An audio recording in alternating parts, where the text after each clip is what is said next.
Hartford Police. Nobody will be doing more traveling around Connecticut over the next month and a half than Governor Dannel Malloy. He scheduled 17 town hall meetings through April 6th to explain and discuss his two-year $40 billion budget. He's getting a head start with a series of television appearances, and this would be one of them. So Governor Malloy joins us from the Capitol to answer some questions you posted on our Facebook page. Governor, thanks for joining us. Great to be with you. We'll start with a question from Joe Nutton, who asks, with the increase in sales tax and gas tax, as well as new taxes, how will this increase tourism and allow existing companies to expand? Well, what we have to do is settle our books. We've been borrowing money to maintain unreasonable levels of expenses. And we can't go to Wall Street anymore and borrow another $1 billion without potentially bankrupting us, losing our bonding. So what we're trying to do is to put together a program where we are responsible, we share the burden, we make long-term investments in the future. And by the way, everything we did in such a way that we maintained an overall competitive advantage to Massachusetts, Rhode Island, New Jersey, and New York, the states that we most directly compete with, even for tourism. All right, let's go to Frank Way's question. He asks, what are you doing to bring business back to Connecticut, since these increases are not likely to make Connecticut an attractive place to live? Your response to that?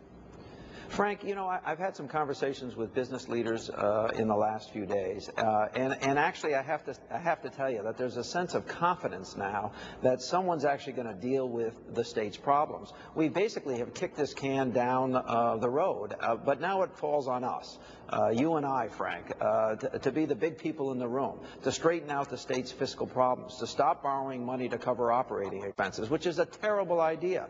All of the rainy day funds have been used by the prior administration. All of the ARA money has been used by the prior administration, and there's no more coming from Washington. We've cut spending.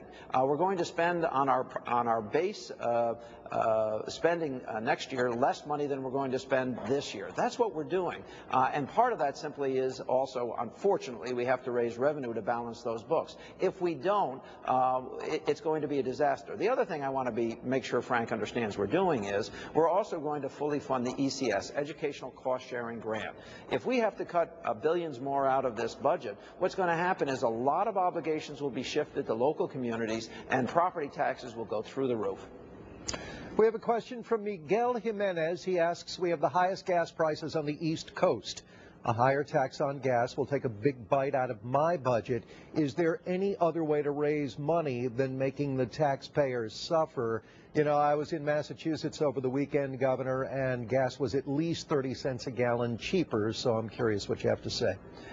Yeah, and I'm glad you're making that point, because we don't have a 30-cent difference with respect to taxes. What we've got to do is talk to the Attorney General. We've got to look at how gas is being marketed, whether we as a state are being unfairly treated, whether there's monopolistic behaviors that are at play with respect to the pricing of gasoline in the state of Connecticut. That's a separate issue from the fact that we have a deficit in our transportation fund. One of the reasons we receive very poor marks from firms who are considering moving to states, including Connecticut, is that we have a transportation system that does not serve our needs. It's one of the reasons we're ordering more rail cars. It's one of the reasons we have to spend money on bridges and roadways. It's one of the reasons that we have to look at where this money is coming from. The other thing is we've got to compete in Washington to bring back more of the transportation dollars. Roseanne at Hearn Lausanne wants to know, what is your plan to make meaningful budget cuts and government workforce cuts, as well as making government workers pay more toward their health benefits? The question basically about concessions by state workers. Well, you know, I've announced a pretty aggressive plan, both of cutting spending. So let me put this in perspective. On November 15th, shortly after I was elected governor, but well before I took office, I was handed a budget by the prior governor that we have now cut $1.8 billion from.